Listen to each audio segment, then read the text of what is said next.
Hello बच्चों, ये JEE main 2023 का क्वेश्चन है 24 जैन शिफ्ट 2 का। ये इवनिंग शिफ्ट का क्वेश्चन है बच्चों। देखिए इस क्वेश्चन में क्या बोल रहा है आपसे। The electric potential at the centre of to concentric half rings of radii R1 and R2 having same linear charge density lambda. But जितने ऑप्शंस है ना सभी में देखिए लीनियर चार्ज डेंसिटी तो आ रहा है, बट कहीं पर भी रेडियस नहीं ऑप्शन में आ रहा है ना, रेडियस है नहीं ऑप्शन में। तो इसमें हमें क्या करना है ना कि देखिए मैं आपको एक चीज़ यहाँ पर लिख के दिखा रहा हूँ कि आप कंप्लीट रिंग का देखेंगे, ठीक है, या हाफ रिंग का देखेंगे, है ना, जो फॉर्मूला है ना वो सेम रहता है। देखिए यहाँ पर मैं आपको लिख दिखाता हूँ। कंप्लीट रिंग का लिखेंगे ना तब भी आप लिखेंगे KQ/R। अगर पूरे रिंग पे चार्ज सेम है, चार्ज में डिफरेंस नहीं आना चाहिए। अगर चार्ज पूरे रिंग पे Q है, ठीक है, तो KQ/R पोटेंशियल होगा सेंटर पे। और अगर इधर में भी, अगर ये सेमी सर्कल भी है, अगर हाफ रिंग भी है, बट अगर चार्ज वही है सेम, ठीक है, जैसे सेम चार्ज इस पे डिस्ट्रीब्यूटेड है पूरे रिंग पे, तो आपने क्या लिखा KQ/R। और वही सेम चार्ज इस पे भी डिस्ट्रीब्यूटेड है, चार्ज के मैग्नीट्यूड में कोई चेंज नहीं आया, तो यहाँ पर भी जो पोटेंशियल होगा ना सेंटर पे वो सेम रहेगा KQ/R।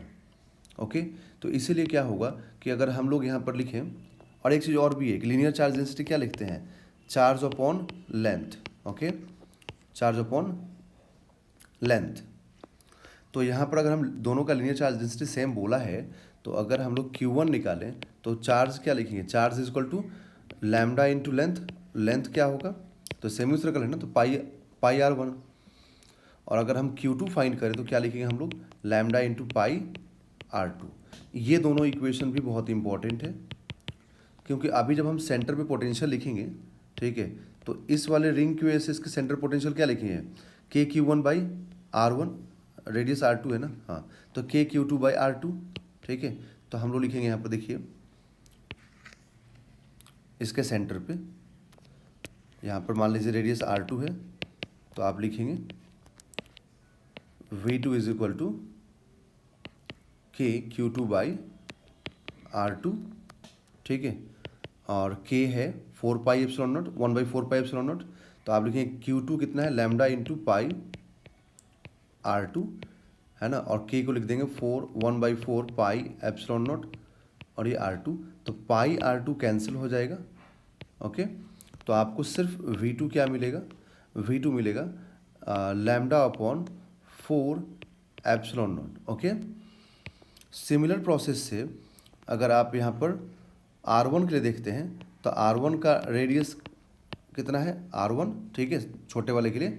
तो यहाँ पर इसके सेंटर पर दोनों क्या है, कॉन्सेंट्रिक है ना, तो कॉन्सेंट्रिक है, तो आप लिखेंगे K इंटू Q1/R1। ओके, तो K तो आप लिख देंगे, ठीक है, बट Q1 क्या लिखेंगे, लैम्डा इंटू पाई R1, ठीक है, और यहाँ पर 4πε0 इंटू R1, तो R1 से R1 कैंसिल, पाई से पाई कैंसिल, तो V1 is equal to λ/4ε0। Okay, तो ये हम लोग को मालूम हो गया यहाँ से कि दोनों के सेंटर पे, सॉरी कॉन्सेंट्रिक जो सेंटर है, ठीक है, मैं आपको डायग्राम को प्रॉपर ड्रॉ कर देता हूँ। जैसे ये हो गया, है ना, और दूसरा वाला जो हो गया ना, ये इसी के अंदर में है ना, दूसरा वाला यहाँ पर। ओके,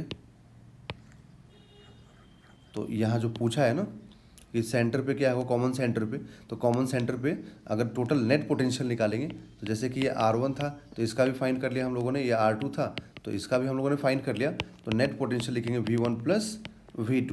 ओके, और कितना आया, λ/4ε0, क्योंकि रेडियस पर डिपेंड कर ही नहीं रहा है ये चीज़, ठीक है, लीनियर चार्ज डेंसिटी पर डिपेंड कर रहा है। तो लीनियर चार्ज डेंसिटी तो हमने क्या बोल दिया था क्वेश्चन में कि सेम है, तो इसीलिए जो नेट पोटेंशियल आएगा वो आ जाएगा 2λ/4ε0।